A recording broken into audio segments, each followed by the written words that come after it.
connecting. Yay! I'm so excited. We did it. So you have to do it on your phone. Yeah, you have to do it on your phone, apparently.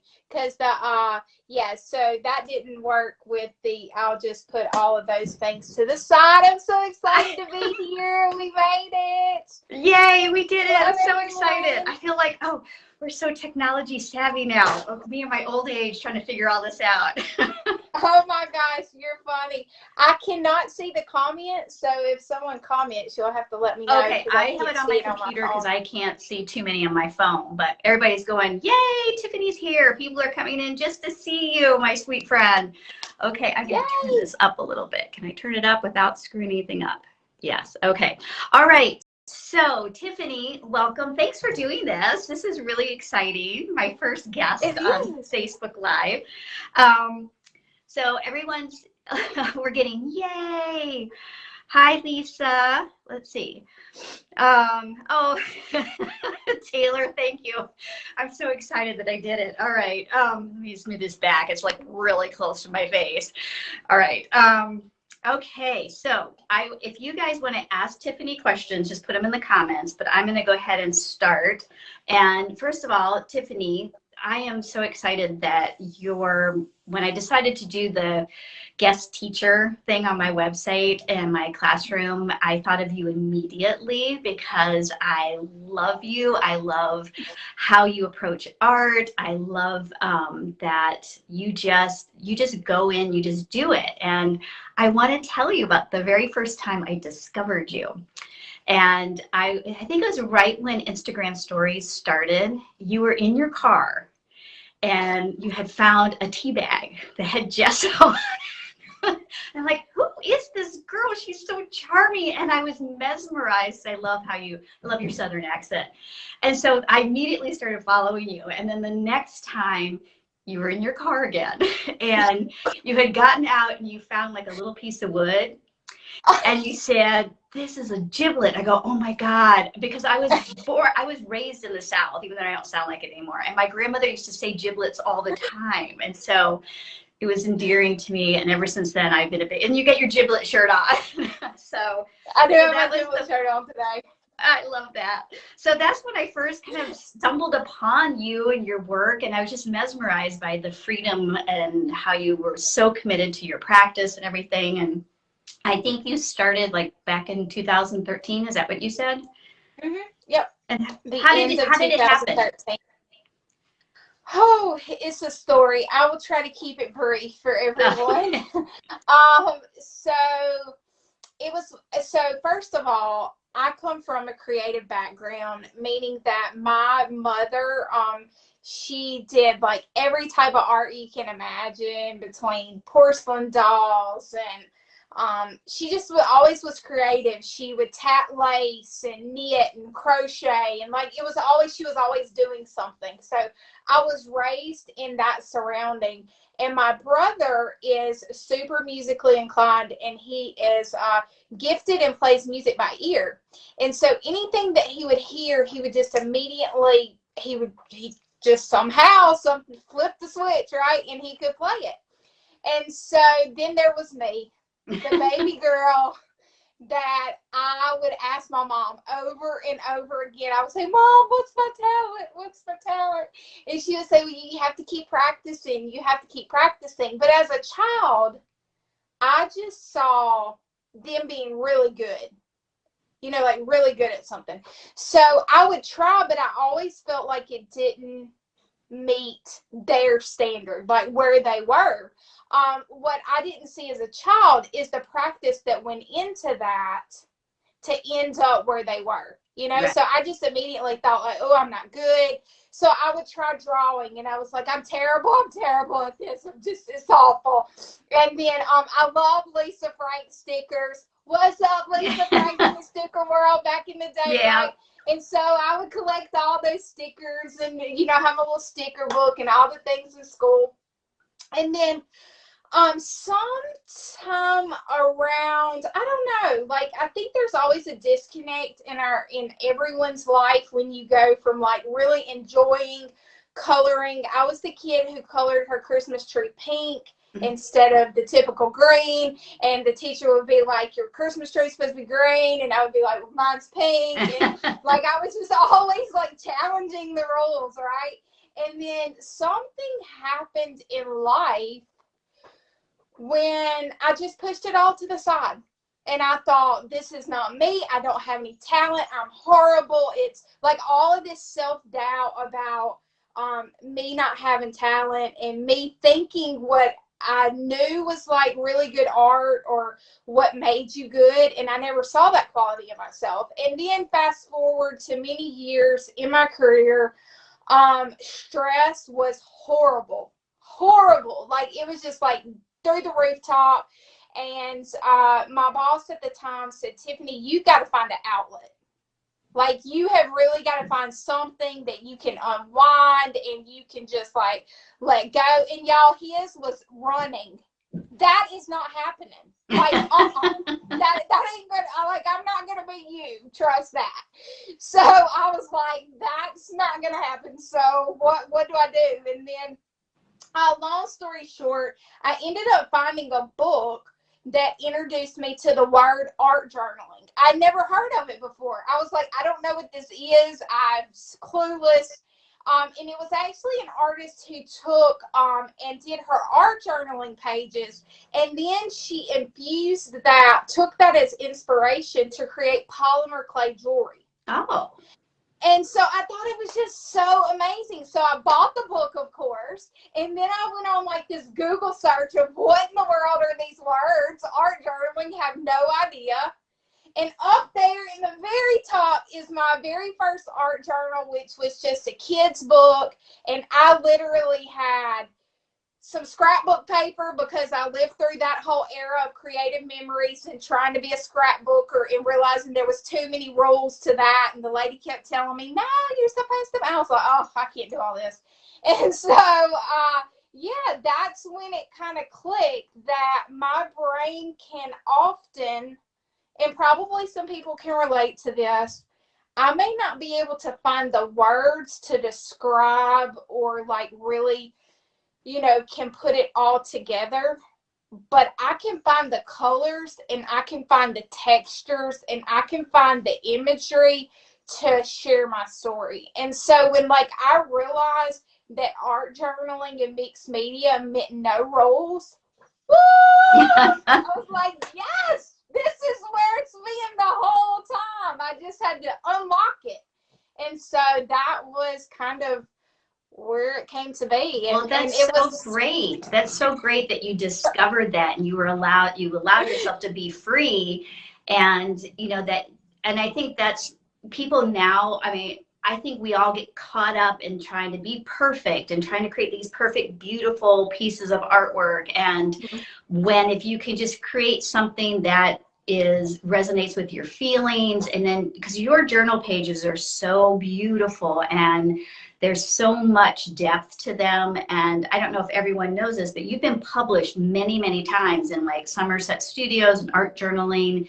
And so if you I think you might have the publications that people can go back and look at, but because you really tap into the trueness of who you are and how you express yourself. And I think that is what we all want as artists. We want to be able to not just copy someone's work, but to really dig into that deep pool of creativity and bring it to our work. And then that journal page can turn into something else too, which you're doing some more abstract works now and kind of moving into some different directions with your work.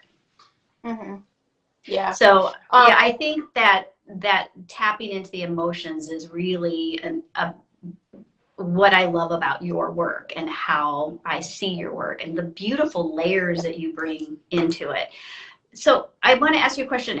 When did you decide to start teaching people how to do this? And why did you do it? It was all by mistake. It all just happened. I still don't know what I'm doing. So if you came here to see somebody professional, I am not the one. But so it really was a whole big fluke that YouTube ended up being that platform. And it's so funny you bring this up, Renee, because literally 2 nights ago, Yeah, I believe it was about 2 nights ago. Josh and I were looking, and I saw this person had commented on my very first YouTube video. Oh my gosh. My very first YouTube video. And so we watched a little snippet of it and laughed hilariously because I was so worried about trying to be professional and like say the right thing, and was not myself at all. And so we look back on that, but it's funny because what happened was I actually was in one of these swap groups. And so, like, I don't know if anybody's been, like, in the swap groups before or whatever. And so the swap person who received mine asked me how to do something. And so I thought, man, that sure is very difficult to explain a process like that, you know? And so I said, well, I can't type it out, but I could probably do a video to show you.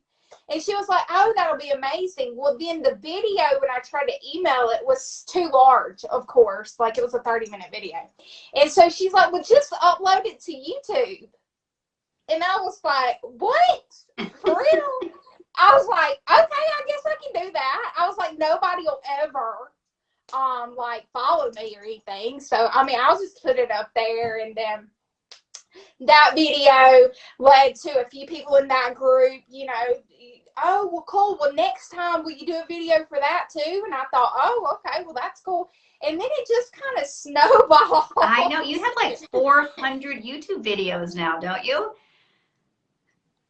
You that's amazing. Like, I like, okay, I got one up this week. I'm like doing a little dance if I get one up. It's like, it's amazing how you just get this content and it's flowing out of you. It's just so great. It's so great.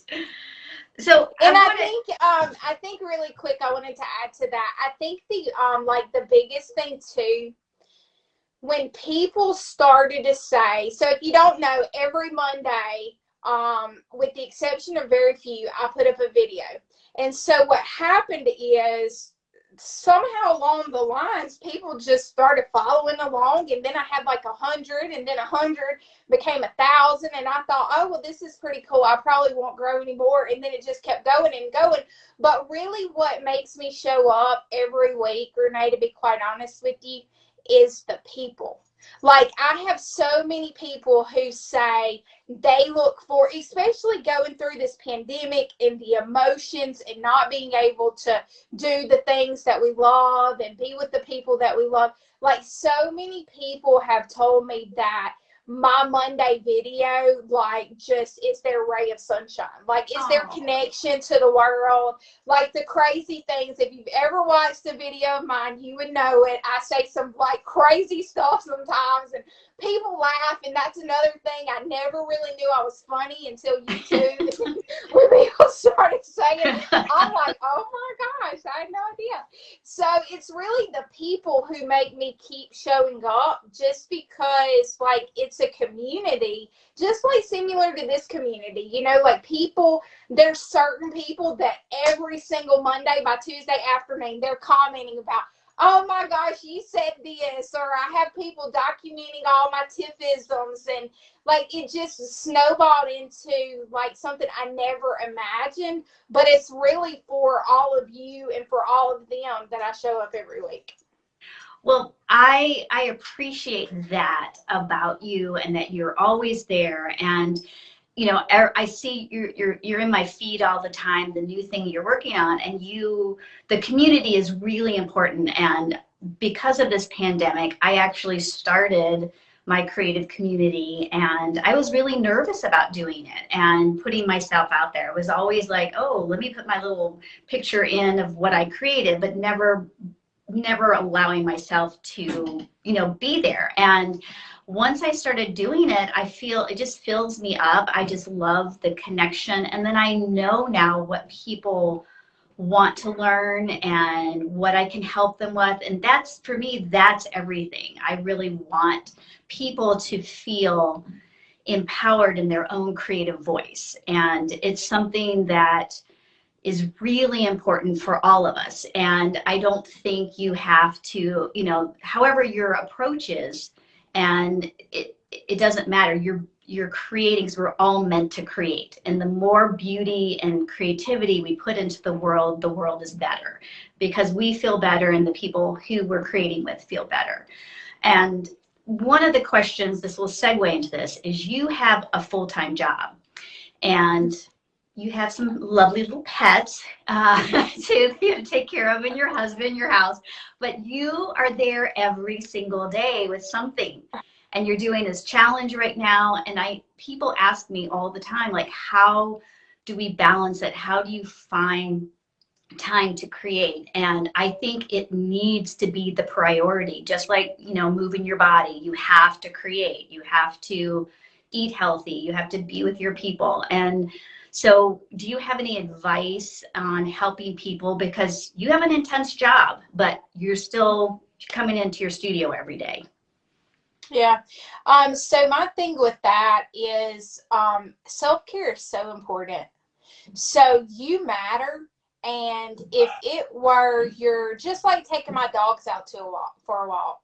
They need that. They require that. And so they get that. Just like feeding them or watering them or whatever. Like, you are someone who needs to be nurtured, and if you don't do that for yourself. And what I also want to say is, people have, I know I did too at one point. I thought, oh, well, you have to have 30 minutes or an hour.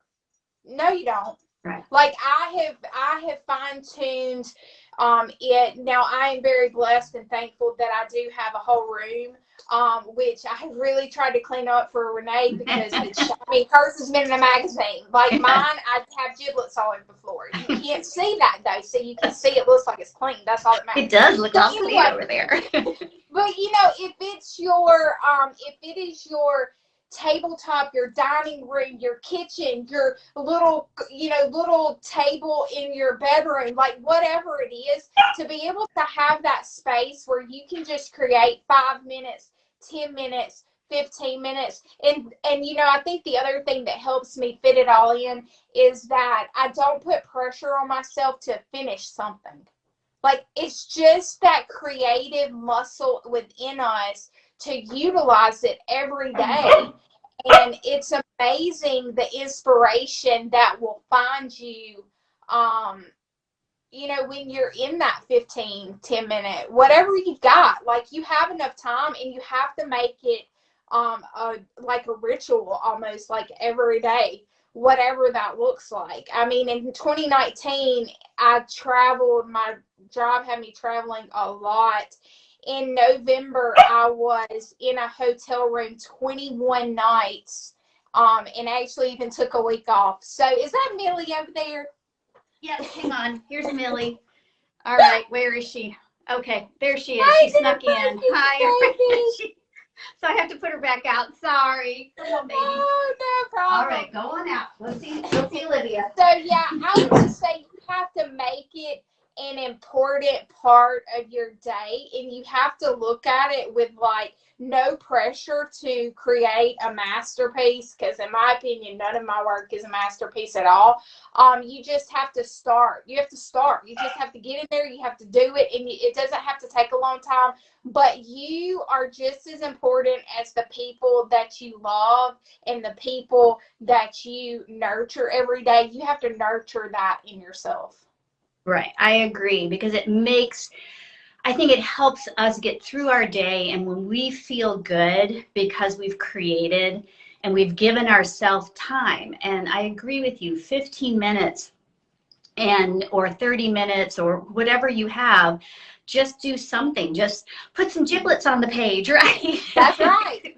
Get that glue stick and glue those giblets down. That's right. Just have something. If you're in the car, if you're waiting in line, do a little something. So it's so important to our own sense of well-being. And I think it also, like you're talking about the creative muscle, you get into a habit and then you start thinking and you can dig deeper and you get ideas. And throughout your day, these ideas are starting to form and you're honoring your creative voice wherever it may go. So I think it's really important for us to just give ourselves permission. And that's what I want people to do, is give yourself permission, and it doesn't have to be perfect. And there's so many, I don't know if you were on the live where we kind of talked about classes, because there's so many classes, and we're all, you know, because of the pandemic, we've all been online a lot taking classes, and I kind of divide them up into different types of classes because that can be overwhelming. But I think classes can be part of, there's like a little bug floating around my head, are part of self-care. You just have to, you know, go in. Like, I was watching all your videos as I was getting your classroom ready, and I found myself smiling the whole time I'm watching your videos and thinking, like, this is so cool, and your techniques are innovative, they're beautiful, and they're very you, and you have this very generous way of sharing and comforting people, like, yes, you can do this, take this. And so maybe you can tell us a little bit about the class, in your own words, besides what people have seen on the website and the promotional video, just your philosophy about your giblets, and how you kind of came up with this idea of using all the recycled bits and pieces, which I think is brilliant, because I have bowls of giblets and now I know they're giblets. Yeah, so one of the things, my husband, he laughs at me all the time. He was like, Tiffany, you can see the same thing that I see, but you see it so much differently. And one of the things with using that muscle of creativity, right, is I think of how can I reimagine? How can I transform it, right? How can I make it something that is special, that other people would probably look at it and throw it in the trash? So, you know, I also believe in the philosophy of, you don't have to have a lot. Like, you don't have to have special supplies for my class. Literally, you don't. You have something that will work for this class. Trust me, right at your house. It's not like you have to go through this additional expense. And if you been a creative individual before, and this is not new to you, you probably have these, like this, when I was cleaning off my desk just for you, Renee, I found this little bitty giblet right here that for whatever reason, I can't let it go. Like, it has this coral and this yellow beautiful. And this really pale pink. And I was like, this little bitty giblet is meant for something cool and interesting. And if you've created for any length of time, you have bowls and you have carts full of this scrap paper, and you have all of these things that for whatever reason I just can't throw it away. Like, it's just so special, and well, it begins to take over your desk and your everything, you know. So I was like, oh my gosh, I sold like I call them these giblet bags, and I was just like, please people, like, get these giblet bags, because everybody thinks my giblets are better than theirs. They're not, but they think that in their head. So everybody's always messaging me about the papers and stuff. So I'm like, oh, I have carts of this. So I don't know how many bags I sent out, but anyway, I still had so much more. And because, you know, I'll tear off a little piece and just use a piece of it to collage. Well, you got this extra bit over here. What do you do with it? So that's when the concept, and when I started thinking of how can you transform this, all of these small pieces that really don't go together, or that you would imagine would kind of go into a page, but how can we take that and utilize it and make it something even better, and create texture, and how can you bring it together? How can you break through and really make it be part of a brand new journal that you do? And then, you know, a lot of times bookbinding can be intimidating. So for this class, I approached it with just using an altered book. You can get those at the thrift store. You can get that. You probably have one at home that's a hardback book. Maybe you haven't used before, or you've read it and you're like done with it. Like, I just wanted it to be something where people could use what they have and really just be amazed that you can have all of these random pieces and they all do come together in the end. Like, it does. It's really brilliant how it came together, and how like even the rags that you use to blot your brushes and everything on became a page, and all of a sudden you have this very powerful page that you've torn through, and there's this imagery behind it, and the stitching is very, I mean, I think it's a place where you can, a class where you can take what you have and force yourself to really think outside of, oh, I have to go to the craft store and to buy all these supplies. Because I often feel bad about that. Like, okay, this is what I'm using. I just have so much stuff from years and years. Right. But if you're new to this, new to art journaling, and, you know, I think it gives you this permission to just put everything in there and start the process and create your own process. And by this class that you've created, it's just the tip of the iceberg, I think. You know, taking these recycled old books that, you know, you find in a thrift store, or you want to turn it into something. And the great thing about the book is, because the pages are thin, you can do that cool technique, the breakthrough, which is so cool. I was like, oh, I love that. It's so great. So I won't give too much away, but I think it's the type of class where if you're starting in your journey and all you have is a glue stick and some little pieces, bits and pieces of paper, that's all you need, and some instant coffee, because that's pretty cool too. And and I think, so if someone is just starting and like maybe they are feeling, well, I don't have a giblet. So what do you do if you don't have any giblets from stuff you've made? What do you suggest you do?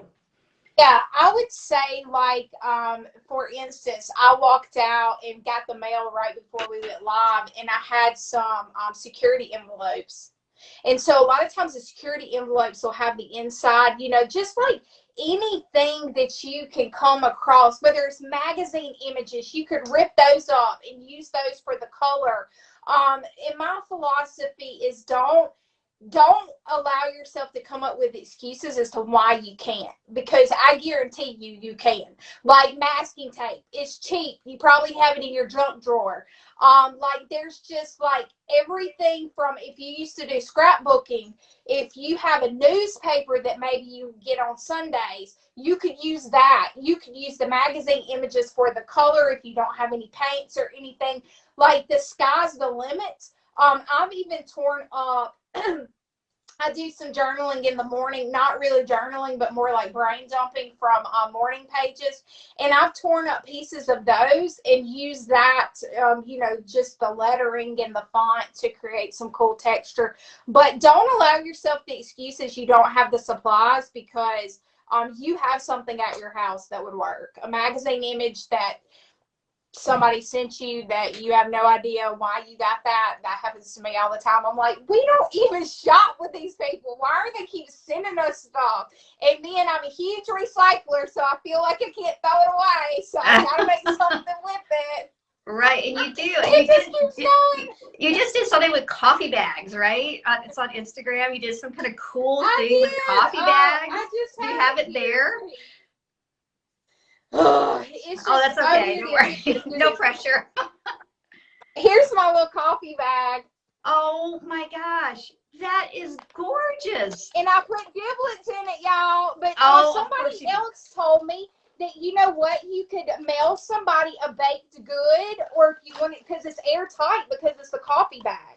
Oh. But you could put, you know, some like treats and goodies in it. It's one of the ones, I have this on my YouTube channel. But you could just slide this into a cellophane and then put the address on it. And you could send somebody a cute little treat. You could put somebody's Christmas present in it. But all it is, oh, it smells really good. It's just a coffee bag, and I just tarted up the outside here and used it. But yeah, I'm the recycling queen. That is brilliant. I love that. When I saw it this morning, I love that. And so you mentioned that you do morning pages, because I do it. I know Andrea Garvey's on here too, and she does it. And how long have you been doing your morning pages? Oh, several years now. Some days are better than others, I'll tell you. Yeah. But probably 3 years or so. Yeah. It's really, if you are not familiar with morning pages, there's the book called The Artist Way, and there's a lot of activities in there. I have a girlfriend who's doing it now, and she's just made it through, like, I think it's 12 weeks or so, and I can't believe, and she's a writer, and she's just been very dedicated to it. But I've been doing it for years. I did The Artist Way, like, I don't know, 3 times maybe, and I had stops and starts, but I have been for the past 2 or 3 years really diligently writing. And I do find, even though some of the stuff is so boring, I'm like, oh my God, my life's so boring. It's like, I have nothing to say. You know, it took me only for a walk yesterday. I saw the whatever. But then all of a sudden something pops up when you leave. Yes, and it's like, oh, that's it, and you feel so excited about it. So I think that there is something about that brain dump in the morning, getting it out, and then creating and trying to put something together. And I like your idea of taking them and putting them into your artwork, because that brings in this level of meaning that helps that creative muscle grow.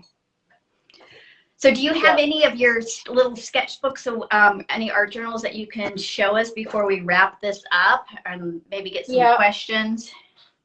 I will. I may have to grab my charger because I wasn't anticipating using my phone here in a minute. I will send Josh to collect that if I need to. But so yes, I have lots of journals. Another thing, I don't really know if it's like unique with me or not, but I find like a lot of people comment on it, is I use a lot of journals at once. So like I have like 4 or 5 journals, and by at once I mean like literally open, using multiple journals throughout throughout my journaling session or what have you. And like, who can afford to waste that 99-cent craft paint, y'all? Right. You got to clean that thing off and use it on the new spread. So this one is, I don't know, I should do a better job at documenting when I actually completed it. But this one has been in art journaling or Somerset, I'm not sure. But beautiful. I mean, it's beautiful. I was gonna say, I hear myself in the background. I don't know how I'm hearing myself, but I know that's me. And this was actually a travel.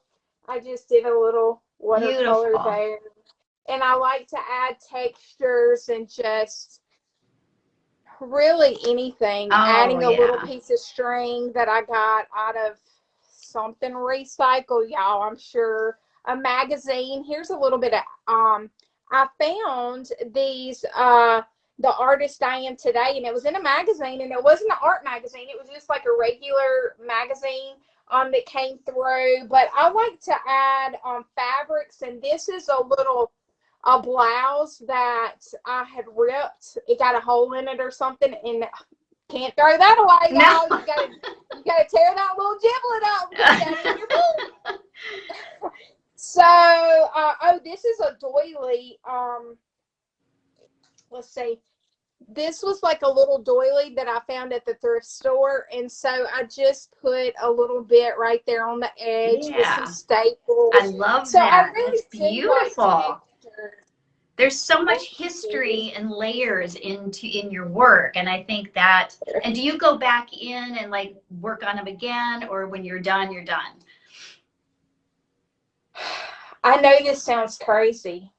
Okay, so when I'm done, I'm done. Like, I'm not even really attached to them. Oh. Like, everybody gets, like, freaked out. Like, oh, my God, what are you doing? What, like, if something happens, I'm like, I'm not attached. Like, I'm attached to the process and the energy and the flow of getting it out. But once it's out, like, I mean, it's not that really. That's because you make so much. I think we were talking about this in my collected stories, because we're doing the portrait class, and people, we get attached to that drawing because we've worked so hard, and it's hard. You get tighter, and then you feel like you can't create again. But the fact that and I'm encouraging people to practice over and over, and the more you practice, the looser you get, the more your style evolves, and you become less attached. Then you can rip that up. You can scribble on it. You can experiment.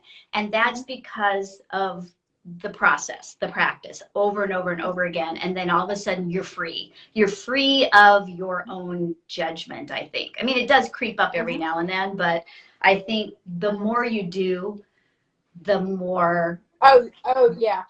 Just like the other day, I told you, don't rip up one of your paintings, Renee, but I want to see you rip up a copy, okay? Because my stuff does not take nearly the time that yours does. But make a copy of it, and then I want to see you rip it up and like put it back together. Like, how does I'm going to do that. Yeah, that was one of the cardboard. That was one of the pieces. Oh, here's two of the pieces that I recently did, but like so cool. So if you like really feel, and y'all, me showing Renee this, y'all, she's got skill. I just be playing. I don't know what I'm doing. But if you really feel like you're starting to feel that tension in your shoulders and your neck, and you're really starting to really strain and stress, like a really cool way that I figured out with this one is to draw each element individually. So like I had all of these random little giblets of cardboard because I'm doing 100 days of cardboard. Woo, why did I think I was going to do 100 days of anything? But I drew them individually and then put them together.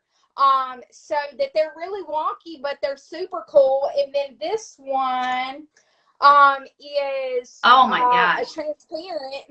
It's transparent. So cool. And but how do you like it says she spread words of hope, but even though you're broken, like my thoughts was, even though every person in this world has gone through something, who has been broken and mended back together, you can still be broken and spread hope, spread love, spread, like that's what all of this came to be. It didn't start that way. A lot of times my work starts and then I find the meaning. I don't find the meaning and then make the art. It kind of finds me all in that one loop. But yeah, I want to see you break it apart. Okay, I'm going to do it. I'm going to challenge myself to do it. And you know, all of this cardboard that you're doing, when I look at it individually, they're all so powerful and beautiful, all the pieces. And I would love to see you put it, I don't know if you have a space, or then you put them all 100 of them and lay them out. I think it could be an amazing installation, because I'd love to see the story, because they're all evolving in different ways. They're really very amazing. Thank you. You're welcome. So Tiffany, thank you for doing this today. And what I'm going to see if anyone has any quick questions, but you can go into the comments here and on the page, and then you can answer them too. Cool. If I can't answer them. But your class is, it's about 2.5 hours, and right now the early registration is going on, and next week, Tiffany and I are giving away, 2 free seats in the class on Instagram. So go follow Tiffany at SouthernGals_Designs. I think it's in the thing. And then me. And then your name will go, we'll post it in the Instagram about the giveaway. And because she's the first guest artist, I want to celebrate this. I'm so excited. Yay! As I make my way through figuring it all out. And which is all very, okay, let's transfer all the files. It's all a little nerve-wracking, but I'm figuring it out. So it's been pretty good. It's been pretty good though. We've been doing great together. So women helping women figure this stuff out. That's right. So April 5th, the classroom opens, and we'll have a private Facebook group, or Tiffany will interact in the group. And if you have any questions for her, you can always ask her too on Instagram. You can ask them here. You can ask me. I'll ask her. Whatever you need, we will be there to support you. So with that said, does anyone have anything? I'll look and see if there's any questions. And I want to thank all of you for being here today. Okay, wait, I just saw a question. Hang on, let me see. Where did it go? They come up so fast. Give me one second, Renee. I'm going to grab my charger while you locate the questions. Okay. All right. So what kind of book should I buy for the class? Can you show me an example? All right. So I'm going to show you one of my altered books real quick.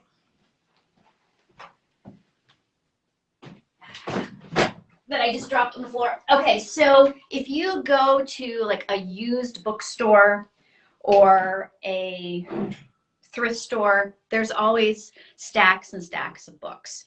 They're like $2 to $3, books that have lived a life, a good life. And so now you're going to turn them into art. So like I got this one at a little thrift shop and it was $5. And Tiffany talks about how to take pages out. I mean, she does a lot with old books. And I have just put my little giblets in here and I just work on the pages. And I like that the pages are kind of, they're in nice pages. They're not slick paper, but they're not too thin, but they're still nice to work on. And Tiffany, in the beginning of the class, she shows you examples of different books that you can get for art journaling. What else was there? Okay. I think that's the only one I saw. So hopefully that helps. Someone was asking about books, Tiffany. Okay, so what she'll do is she'll go in the comments. I think the internet's pausing here. I don't know if it's me, but I want to thank you. Library sales. Are you okay? It's okay. Library sales are great. Thanks, Tanya. That's another good one. And yes, thanks, Lisa. Women collaborating, so great. I'm like giddy excited about this. So I'm such a weirdo, such a nerd. So I've been thinking about it for so long. So I want to thank you all for being here and joining us today and being patient with us as we figured out how to get Tiffany on the screen. So we figured out, so we're empowered now. We know how to do it. We'll be pros after this.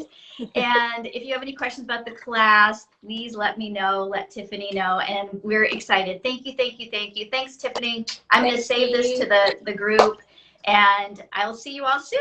Okay. Bye. All right. Thanks for having me, Renee. Toodaloo.